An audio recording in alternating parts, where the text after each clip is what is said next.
What's my teaching platform? The first question I was asked is, what is the purpose of schooling?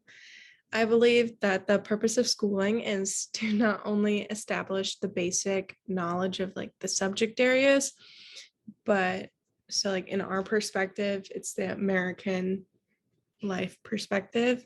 So American history, American English and grammar, and then math concepts and scientific concepts. But I also think that it gives students an insight into different subject areas that will eventually help them find a career that they enjoy in the future.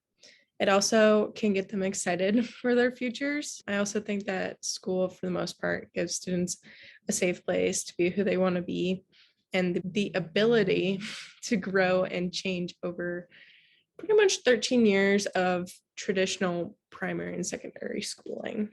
For my image of a learner, I think that a learner is a student, but also a teacher. And it's really somebody who's willing to be comfortable with the uncomfortable and discovering new things they didn't know before, whether it's about themselves or different knowledge that they're gaining. And then another aspect of it would be being a leader, but also kind of taking a step back and using your previous knowledge that you've gained and applying it to the new knowledge that you are learning. The third question was, what should be the nature and substance of students' work? I believe that students should be entering the class each and every day, ready to learn and willing to push themselves to their best abilities. Everybody has a bad day. We have a bad day. The students are going to have a bad day, which is okay. But I don't want to see them give up on themselves. I think that students' work has kind of two different ways of showing up in the classroom. The first way being that students should share and be comfortable sharing to questions that are asked. And then another is worksheets. Worksheets and homework are sometimes overused in classrooms and they have no purpose, but I want homework and worksheets to have a purpose in my classroom. So when I give students an assignment to work on or a worksheet to work on during class, I want them to be willing to ask me questions, willing to ask their friends, their classmates questions. And if they aren't grasping the concepts, I need to check how I present my information. So I want them to stop me and tell me what they need from me. And if they don't know, that's okay. We can go back and figure out a way that we can reteach it to the class rather than assuming they're the ones in the wrong. I want to make sure that if I am giving work, it has a purpose and we're both holding accountability for ourselves and what we're doing in the classroom. When I imagine curriculum, I kind of see it as a guide for teachers on what they should be teaching their students. But I also believe that teachers should use the curriculum to create their lesson plans that help their students grow their knowledge, but also their social and emotional skills. I kind of feel like there's a stigma around like math and science classes where the teachers are just trying to get through the curriculum and what they have to get done for that week to be on time by the end of the year to make sure that they went through everything. But I think that that's how students lose their passion for like subjects because I'm going into math and ELL and I really didn't know I wanted to go into ELL until after I had my student teaching experience my senior year of high school, where I was able to go into an ELL classroom, help the kids with math and reading. And I really thought about it and took it slow with them. And they, by the end of the 8 weeks I was with them, they were able to communicate their needs with me and tell me if I needed to slow down. Although I didn't have a curriculum in the sense that like a math teacher would, I still had to follow what they were being taught in class. And I still was able to make the emotional and social connections with them. I think making sure that the curriculum is more than just the curriculum is important, because I at least have noticed that the sequence of following the curriculum, making sure we get to it where we need to be by the end of school, really follows you throughout the entire year. And then it continues until they're seniors in high school and they're like, well, I don't enjoy this. It wasn't getting to know themselves on top of the learning. For what is the preferred pedagogy? So my pedagogy, I kind of talked about it in my teacher academy class my senior year. I really like working with the kids, getting to know the kids, but also making sure they understand what's going on.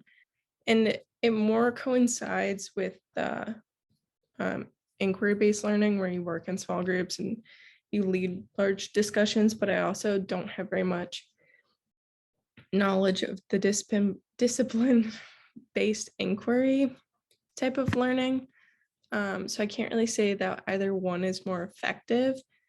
I also have to say that because in my 13 years of schooling, we only ever did inquiry-based learning. Yeah, I also think that implementing the inquiry-based learning into the classroom's easier, because teachers really don't need that many outside resources. They can kind of just use what they have in the classroom or use previous experience, or like if they're a first year teacher, they can use their mentors.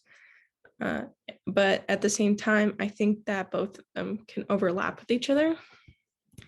I think that students learn best when they're learning information that connects to what they're experiencing in their life outside of the classroom. So yeah, I kind of like the inquiry-based learning better based on what I read, just because it allows the students to come up with questions, search for their answers, and then most of the time they'll come up with more questions about the research that they did. But I also want to look more into the discipline-based learning, like inquiry, and see how they overlap and if I would like that better. And then what's my preferred climate? I think the classroom should be a safe space. Students should feel comfortable in school and in my classroom, and want to attend the class because they enjoy it, not because it's in their schedule and they have to do it. At the beginning of the year, I want to create rules in the classroom, but at the same time, I'll have like those general housing, cleaning and safety rules, but I think the rules should be created with the students rather told to the students, because at least in my personal experience, the teachers that let us come up, or at least help come up with the rules, were the teachers that I enjoyed going to their class, because it just felt like a warm, safe environment. And then school spirit, great. It's kind of like weird because at my middle school, it wasn't really school spirit yet, because that was the high schoolers thing. But I think when we were encouraged to go to school events and community events outside of school, like football games or local volleyball tournaments or whatever it was, it really allowed us to connect to the teachers. And I think as a future teacher, I think it'd be really great at me being able to connect with those students, going to their baseball games or going to their football games or soccer games or softball games. It'll give us a connection. So yeah, and it'll kind of create this like open dynamic in the classroom where we can talk about what they did over the weekend. I'll be like, I saw you doing that, or I was there too. Did you go to the fair? So I don't know, it's kind of that type of situation. And then what is the social significance of students learning? I think learning can help students find their beliefs and values, but it'll also help them find their voice, especially in today's like social aspect in societies. I think it's tough first to have self-advocation and advocation for what you believe, but also what others believe, because society has kind of created these roles and what's right and wrong.